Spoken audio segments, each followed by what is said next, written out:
Hi, we have here some tips on how you can make a local copy of the files that you have in Microsoft Teams document folder so that you can more easily handle them, have them offline or things like that. So this not only for a particular channel, but also for all the files in the in a team. These techniques are similar to the ones that you would use to make a local copy for general OneDrive use and SharePoint use. Anyway, my focus here is to give you tips on the use of Teams for making the local copies. So going to the next slide.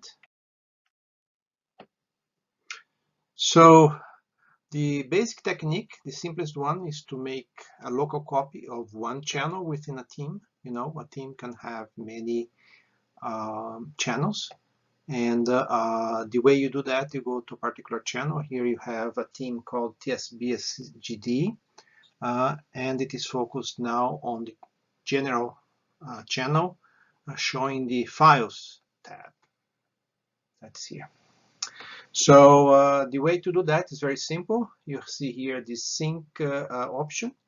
If you click that, then that will start a sequence of menus that will lead you to have a local copy in your computer. Now, having a copy of one channel is interesting, but many times you want to have the whole collection of the files that are in a particular team, not only one channel of the team. Because if you create that for the general, then you have to repeat it for KPIs and SGD templates and tooling updates. And then someone comes and creates a new channel, then you have to come and do this process again. In addition to that, in the place where they put all these folders, it becomes quite messy with a lot of folders and becomes difficult to navigate after a while. So I prefer to use a more advanced technique where I make a synchronization operation for all the files in a particular team. So that is the what is illustrated here in this slide. So instead of clicking the sync that we did the previous time, what we do is we go to the More button, and then there it opens the sub menu, and I click Open in SharePoint. So when I do that, I will leave the Microsoft Teams application that I was using so far, and that opens a browser window that shows a view of the local files, I mean of this folder, but in a browser, so directly in SharePoint. To get here, you might be asked a few authentication steps, but I'll not address that thing here. I'll focus on the process for making the local mirror of the files. So once you get here, you have the same files that you were seeing before. So this is the documents. This is the general folder of all the documents in that SGD team.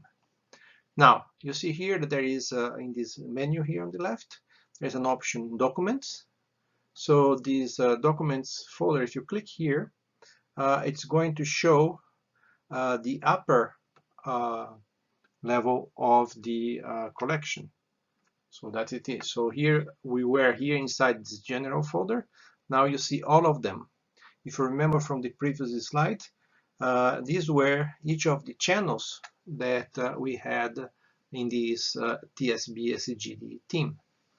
So in order to make a local sync copy, similar to the other process, you're going to click Sync, and this will start a series of menus and operations that you need to do. So when you click it, this is going to pop up. So this is a general notice that something is happening. and then this comes with is an authorization request to open a link that was generated with Microsoft OneDrive. So that's OneDrive that's going to make the local copy of the SharePoint files or the Teams files into your computer. So you click Open Microsoft OneDrive. Optionally, you can select to leave this on as by default so that it's a quicker operation next time you do it for another team, for example. When you click this Open option, it seems that nothing is happening, but actually it is working in the background. At this point in time, you might be asked to do two-factor authentication.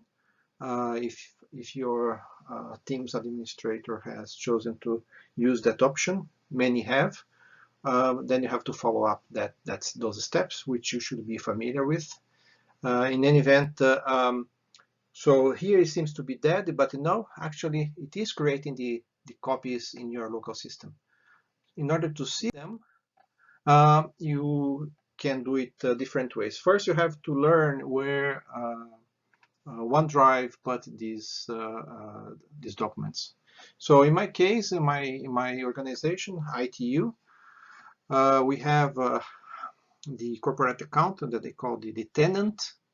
That's called ITU.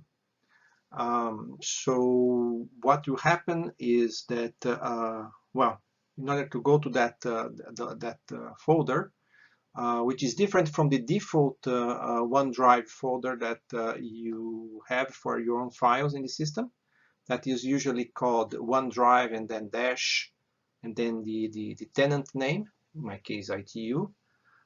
So it's not there. It's going to be in another place. So in order to get that place, what you need to do is you open File Explorer and then you look for and click the tenant name, in my case ITU, on the left panel. So here it is the left panel. So as I scroll down this list, I find next to OneDrive ITU, OneDrive Personal, I have this ITU. So I click on that, and then that will open a folder with all my mirrored files. Another way of doing that is that you open the File Explorer, and here on the address bar you type desktop. So you type that, enter, and then this will lead you to this similar page like this, and then you click ITU. And when you do that, you're going to see the name of the teams for which you have made a mirror, a local mirror. So I have done for a number of them, and today what we are playing with or showing you is the TSB SGD team documents. So that is there in the list. So when I open that folder, I see here all the subfolders that the channels that we had before in the team. So general, guides, KPIs, etc. And so all the files that are in the server are here mirrored in my local file. Whether there is a physical copy in your computer or not, it depends on the status of these little flags here, and there is an explanation. I'll not put too much into that, but just to say that by default, on OneDrive is not going to download all the files to your computer. It kind of put pointers to the files in the cloud, but it will not download. You have to go there and change this option. So I'll not get into the detail of how you do that, but you can go to this web page here. Either you click in this here in this presentation, or you can scan this QR code that will drive you there. Just to let you know that if you see a little cloud, that means that you don't have a physical copy of that file here. It's only in the cloud. And then if you have one of these two, you have a local copy. So you should keep an eye on those. And if you wanted to work with a file offline, you need to make sure that it is a solid green, not a blue cloud icon. So that's it. That's what I want to show. I hope that this was illustrative, that you have gotten the steps that you need to make a local copy of theme files, Microsoft theme files in your computer. All right, see you next time.